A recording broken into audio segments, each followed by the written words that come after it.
Good morning all of you. Welcome to class.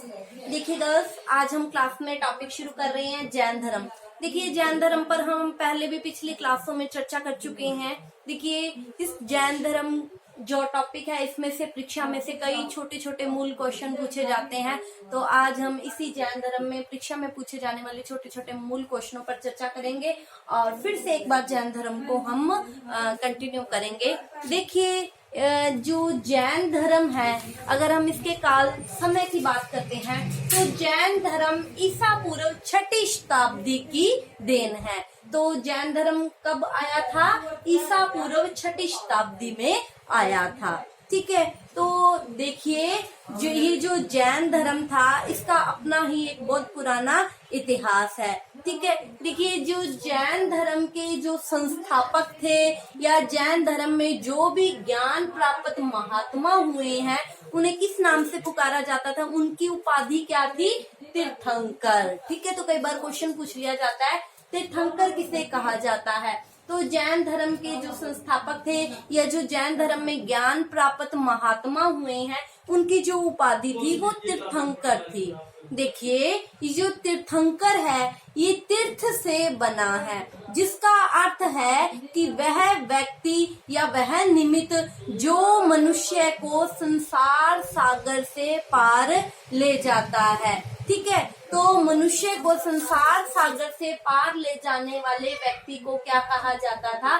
तीर्थंकर कहा जाता था। ठीक है, अब देखिए अगर हम जैन धर्म के तीर्थंकरों की बात करते हैं तो जैन धर्म में कुल 24 तीर्थंकर हुए हैं। जैन धर्म में कुल 24 तीर्थंकर हुए हैं। कई बार क्वेश्चन पूछ लिया जाता है कि जैन धर्म में कितने तीर्थंकर हुए हैं, तो 24 तीर्थंकर हुए हैं। देखिए जैन धर्म के जो संस्थापक थे या जैन धर्म के जो पहले तीर्थंकर थे वो थे ऋषभ देव। देखिए जैन धर्म के ये जो 24 तीर्थंकर हुए हैं इसमें पहले 23वें और 24वें इनको तो माना गया है, बाकियों को क्या कहा गया है कि काल्पनिक माना गया है। ठीक है, और पहले 23वें और 24वें जो थे इनकी ऐतिहासिकता क्या होती है? सिद्ध होती है, प्रमाणिक होती है। ठीक है, तो जैन धर्म के जो पहले तीर्थंकर हुए हैं उनका नाम क्या था? ऋषभ देव। जैन धर्म के जो संस्थापक थे कौन थे? ऋषभ देव थे। ठीक है, और जो जैन धर्म के जो ऋषभ देव थे इनका नाम हमें ऋग्वेद में भी मिलता है। ठीक है, और जैन धर्म के जो 23वें तीर्थंकर हुए हैं वो कौन थे? पार्श्वनाथ थे। देखिए पार्श्वनाथ का जो जन्म है वो महावीर स्वामी से 250 वर्ष पूर्व हुआ था। अब देखिए ये पार्श्वनाथ कौन थे? ये काशी के राजा अश्वसेन के क्या थे? पुत्र थे। और इनकी माता का नाम क्या था? वामा। पिता काशी नरेश अश्वसेन और माता कौन थी? वामा थी। और इनका जो विवाह है वो कुश स्थल देश की राजकुमारी प्रभावती से हुआ था और 30 वर्ष तक तो इन्होंने राजकीय जो ज्ञान सुख समृद्धि थी उसको भोगा और इसके पश्चात इन्होंने क्या कर लिया था? वैराग्य धारण कर लिया था। कहते हैं कि 83 दिनों तक इन्होंने कठोर तपस्या की थी और उसके पश्चात 84वें दिन इन्हें क्या हुआ था? संवेद पर्वत पर ज्ञान की प्राप्ति हुई थी। कई बार छोटा क्वेश्चन पूछ लिया जाता है कि पार्श्वनाथ को ज्ञान की प्राप्ति कब हुई थी? तपस्या के 84वें दिन संवेद पर्वत पर इन्हें ज्ञान की प्राप्ति हुई थी। ठीक है, और ज्ञान प्राप्त करने के पश्चात इन्होंने 70 वर्ष तक अपने धर्म का प्रचार किया था। ठीक है, और अब देखिए जैन धर्म के जो 24वें तीर्थंकर हुए हैं जिन्हें जैन धर्म का वास्तविक संस्थापक भी कहा जाता है वो थे महावीर स्वामी। जैन धर्म के वास्तविक जो संस्थापक माने गए हैं या जैन धर्म के जो 24वें तीर्थंकर थे वो थे महावीर स्वामी। तो देखिए हम बात करते हैं अब महावीर स्वामी पर। देखिए अगर हम महावीर स्वामी की जीवनी के बारे में थोड़ी सी बात करते हैं तो देखिए प्राचीन काल में उत्तरी बिहार में बज्जी संघ था। ठीक है, संघ था एक, और इस संघ में 8 गणतंत्रात्मक राज्य सम्मिलित थे और इनकी राजधानी क्या थी? वैशाली इनकी राजधानी थी। देखिए, वज्जी संघ में कुंडग्राम के ज्ञात्रक क्षत्रिय राज्य था एक, और इनके सरदार कौन थे?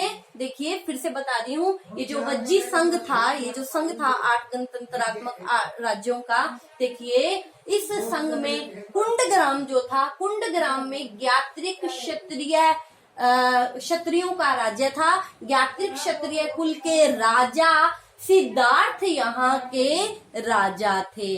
ठीक है, और ये जो सिद्धार्थ थे, इन सिद्धार्थ का जो विवाह है वो वैशाली की राजकुमारी त्रिशला से इनका विवाह हुआ था। वैशाली के राजकुमारी त्रिशला से इनका विवाह हुआ था। ठीक है, और देखिए ये जो त्रिशला थी, ये कौन थी? चेटक की बहन थी। देखिए इन सिद्धार्थ और त्रिशला दोनों का विवाह हुआ और इनसे 3 संतानें उत्पन्न हुई थी, 2 पुत्र और 1 पुत्री। ठीक है, तो जो 2 पुत्र थे और इनमें जो छोटे पुत्र थे उनका नाम क्या था? वर्धमान। ठीक है, और यही वर्धमान आगे चलकर किस नाम से प्रसिद्ध हुए? महावीर स्वामी के नाम से प्रसिद्ध हुए। ठीक है, अतः हम बात कर रहे हैं महावीर स्वामी की। तो महावीर स्वामी के बचपन का क्या नाम था? वर्धमान इनके बचपन का नाम था। इनके पिता का नाम सिद्धार्थ था, माता का नाम क्या था? त्रिशला था। ठीक है, अब देखिए जो महावीर स्वामी है, इनका जो प्रारंभिक जीवन है वो राजकीय समृद्धि और विलासिता में बीता था। ठीक है, इन्होंने सर्व प्रकार की हर तरह की राज्योचित विद्या की शिक्षा ली थी। ठीक है, और युवा होने पर यशोदा नाम की कन्या के साथ इनका विवाह हो गया और इनसे इनकी एक पुत्री हुई थी। ठीक है, और इनकी पुत्री का विवाह जमाली के साथ हुआ था। जमाली कौन था?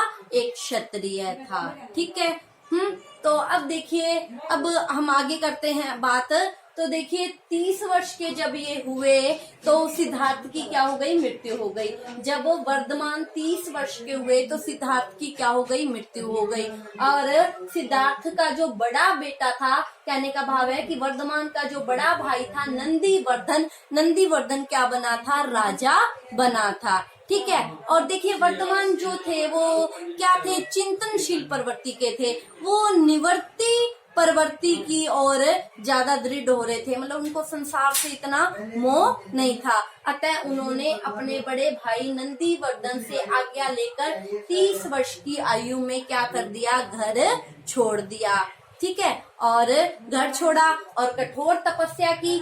12 साल कठोर तपस्या करने के पश्चात जुम्बिक ग्राम के समीप रिजु पालिका नदी के किनारे इन्हें क्या प्राप्त हो गया? कैवल्य प्राप्त हो गया। 12 साल कठोर तपस्या करने के पश्चात 42 वर्ष के जब ये हुए, देखिए 30 और 12 में अगर हम 30 में 12 प्लस करते हैं तो 42 वर्ष की आयु में इन्हें क्या हो गया? ज्ञान की प्राप्ति हो गई। ठीक है, जैन धर्म में ज्ञान को क्या कहा गया है? कैवल्य।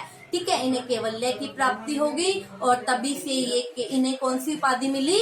केवलिन की उपाधि मिली। ठीक है, और ये क्या कहलाए? जिन कहलाए। ठीक है, और इनका नाम क्या पड़ गया? महावीर स्वामी। ठीक है, तो ये हम लोगों ने आज की क्लास में जैन धर्म के कुछ महत्वपूर्ण वैशिष्टों के बारे में चर्चा की।